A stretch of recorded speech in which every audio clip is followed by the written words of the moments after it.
How's it going, everybody? Today we're going to be making this pizza oven. We're going to be making it out of fire bricks, sand cement, high strength cement, and some perlite, and then some refractory cement.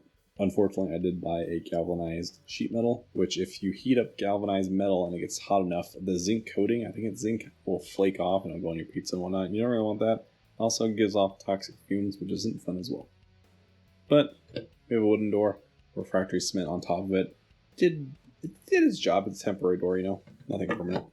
So enjoy the process. I'm going to show you from start to finish exactly how I did this. So if you guys get some ideas from me, if you want to try that out, you sure can. So to start out, we have a trash bin from the dollar store. It's 12.5 inches wide, or the circumference is 12.5 inches. It is 13.25 inches tall, but we're going to cut that down to about 11.5 inches later on. Using its width as a starting point, I went on to light burn to design a little outline that I can cut out on cardboard because I'm not the best at drawing stuff by hand, and I have a laser, so I figured why not use it. But pretty much I took the circumference of the trash bin and I increased it by about 1.5 inches on all sides. And then I brought it down about 5 inches or so. That way this can accommodate fire bricks that I got.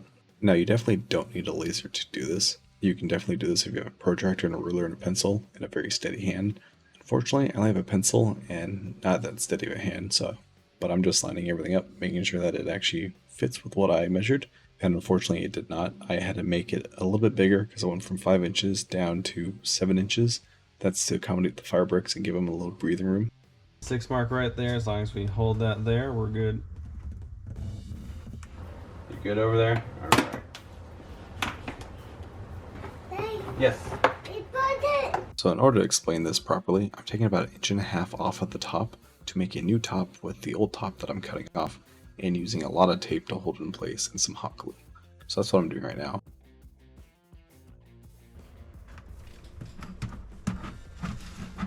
I'm taking the template I made off the laser printer to this plywood right here. I'm just transferring it and I'm raising it up about 2 inches or so and using my triangle to get some straight edges in order to cut it out with the jigsaw. So I'm not the best with the jigsaw, so I wasn't able to cut in the lines because sawdust just builds up a lot. So I came back with my belt sander, I got pretty close to the line, and then I beveled this brand new template, and I duplicated this, so I made it twice.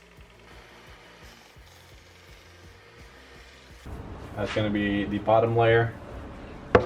This will be the top layer. From here, I'm starting with the first layer, the base layer, but I'm going to get out some foam board. And I cut it about 3.5 inches wide, and then I'm going to score it every inch or so. That way I can wrap it around the entire thing without it breaking off. And then I'm hot gluing it together. I went to my local home improvement center to get this concrete mix. It's Quikrete. It's a sand topping mix. It's a pretty dense concrete. I researched around. I saw a bunch of people use this. I figured if they're using it, so can I. I've never built anything like this. So my hope was they know what they're doing. Therefore, I know what I'm doing. 2 spots, little one. Oh, it's coming off nicely.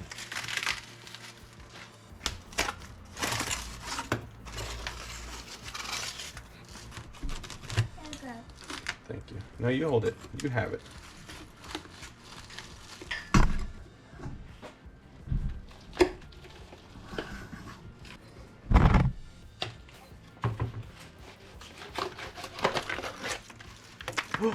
I didn't crack. Yes. Cool.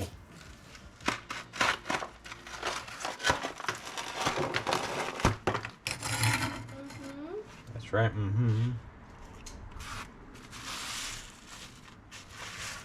I want to vacuum this, but I have a small child here, so I can't do that. That's right. I'm gonna clean that up. Be right back.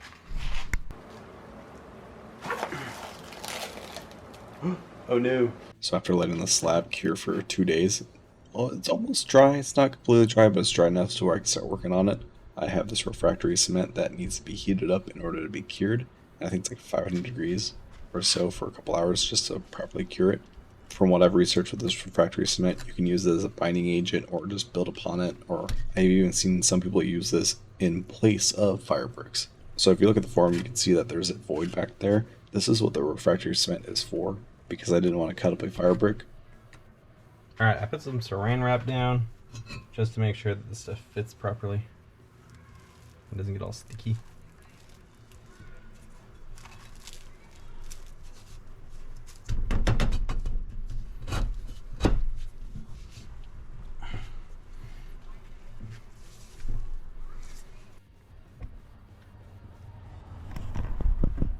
That's how it looks afterwards. Just like some lips here, here. And because I already marked out this line right here, all I gotta do is line that guy up like that. Tack it on with some hot glue. For my project, I'm doing a combination between wood and foam board in order to hold up the cement, because I don't know if it's going to collapse if I only use foam board, and I don't really want to chance that. So that's why I'm doing a combination of both. I try to get in all the gaps completely with the foam board. That way, when I tape everything up, there's no chance of cement leaking through or water getting through and whatnot, which unfortunately did happen. We did get water leaking into the OSB, which isn't a terrible thing as long as you cut out some holes in the OSB. That way it allows proper airflow so you don't get like a mold buildup, because if you leave this for a couple days and forget about it, you probably will get mold.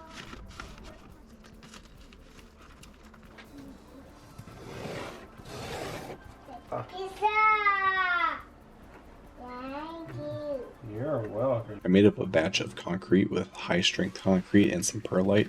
I've followed some recipes online that says 1 to 5 ratio, so for every 1 cup of concrete, I used 5 cups of perlite, and let me tell you, this did not work out at all.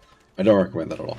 I don't know why the ratio of 1 to 5 did not work for me, but whenever I was trying to layer it here on my form, it would always slide down or slide off. Once I got too high up, it would just get so heavy on its own, it just collapsed on itself. And this thing took me 2 hours to build because it kept collapsing on every different position. It was super annoying. Just make sure you have more perlite than concrete, because that perlite is what's going to give you that little heat barrier to contain the heat more versus it coming out and then cracking everything. So be aware of that.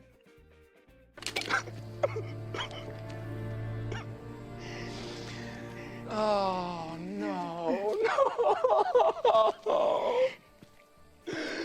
no.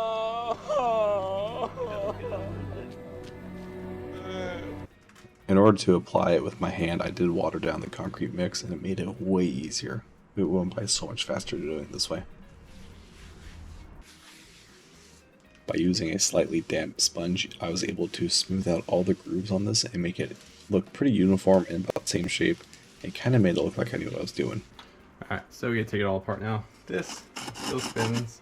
I feel like once we get this out, we can pop it down, it should be fine.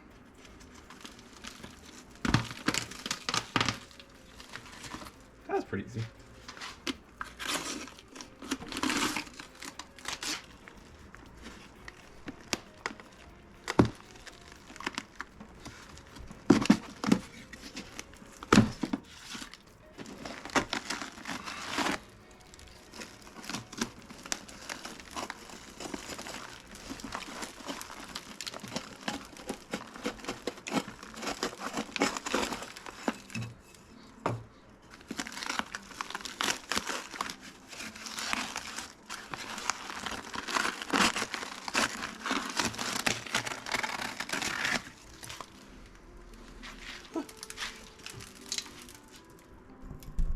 Yeah, seeing this? Kind of. It comes right off. Oh my god. Oh, that was terrifying. I was not looking forward to that part at all. Oh, cool, I got it out. Thanks.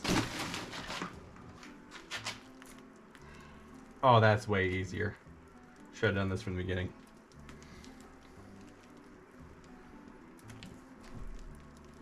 Okay, that was not enough for this entire thing.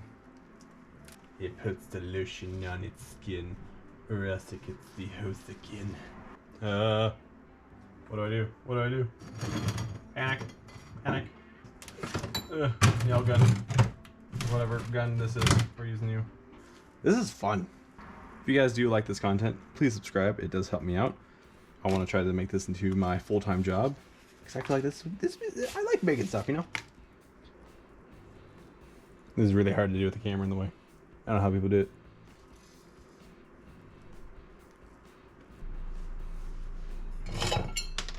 We got our can, gotta shove it in there, but first, I gotta cut that out somehow. I haven't figured that one out yet.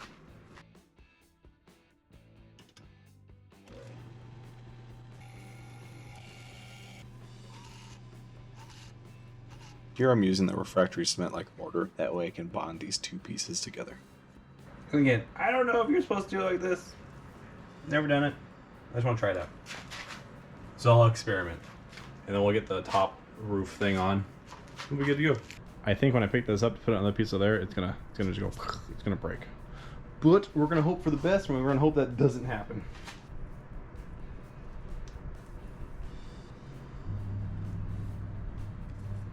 All I have to do is hope that this does not break. Join me as I possibly break this. Alright, wish me luck. If this works, we're pretty much done other than making a door. Don't break, don't break, don't break.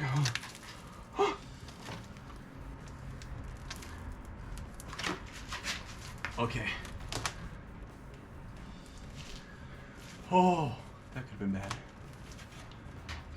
You know what? That's pretty good. Because it's on the lip here. It's almost on the lip here. We are at a can. I folded it over after cutting it. Should just be able to go in like this. I'm going to put the stuff all around it first, and then it'll be good. It's like an extra layer of defense here.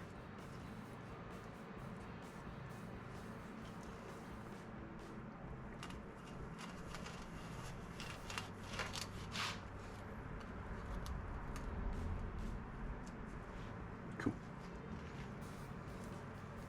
This is the base. I just screwed it, glued it, called it good.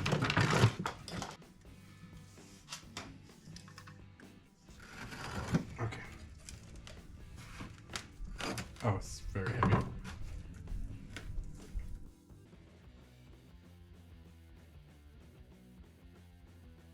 Originally, I did want to build a steel door. Unfortunately, the sheet metal that I got was galvanized. I'm just building this door pretty fast, using one screw in for each plank of wood, and using some wood glue on the front of the door just to hold everything together.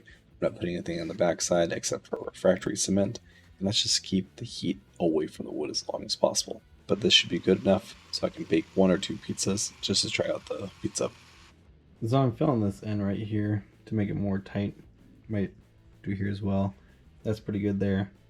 I'm not, maybe a little bit right there. Maybe not, honestly. Doesn't seem like it's needed. This is pretty well fitted as it is right now.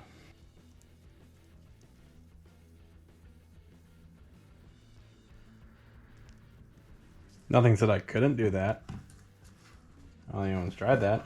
But I did. I'm the first. I called it. Right now I'm curing the refractory cement. Unfortunately, the kindling that I got said it had no additives, but it definitely did. So that's creating a lot of black soot everywhere. But creating a small fire, I'm closing it up for a couple hours. That way the cement has time to cure properly. But afterwards, I was able to make the pizza. That was pretty good. Unfortunately, the video did get corrupted. So this is what the inside of the pizza oven looks like after 2 pizzas. Well, it is after 2 pizzas, but so it's 3 firing. I did 1 for curing and then made 2 pizzas. But after the initial cure, I had 1 bubble right there, a crack right there, and 1 crack back there. So that means I was able to cure the refractory cement properly up to 500 degrees Fahrenheit and let it sit there for about an hour. And I used barely any kindling and some firewood. And that's just because this thing holds in a lot of heat. That's why the door looked a little charred and whatnot. It just holds in heat tremendously well. And up here it doesn't look too bad. It's cracking a little bit right here, but that's just because where I push in the door and keep having push in right there a little bit harder. Just keep the door seated. Other than that, it didn't crack anywhere too crazily. It's pretty good. It's scary like this. Alright, the pizza oven is fully done. I did some modifications at the end. I cut this down a little bit. I actually used a razor blade, that one right there, and I cut this pretty easily. So it fits pretty nice down here. It doesn't stick up as much anymore. One other thing I did to the door is I put a little cap here where the bolt was, because that got pretty hot. So if you touch it, you will burn yourself. So side note, even though it's a temporary door, you still want to cover all safety aspects. This thing holds in heat pretty well. I was very surprised. Unfortunately, the video I have of the pizza in here got corrupted, so don't have that. But it was pretty good. It was a nice little small pizza. The inside of it is caked in with soot, but that's because I use softwood instead of hardwood, so it doesn't really want to come off. So I don't know how to clean it off, but it works. It's pretty cool. If you guys enjoyed the video, do leave a like, subscribe, and comment. It does help. Let me know what you guys thought about this process and how I could do it better next time, or if I shouldn't use this anymore, or what you guys think about it. Alright, thanks again. See you.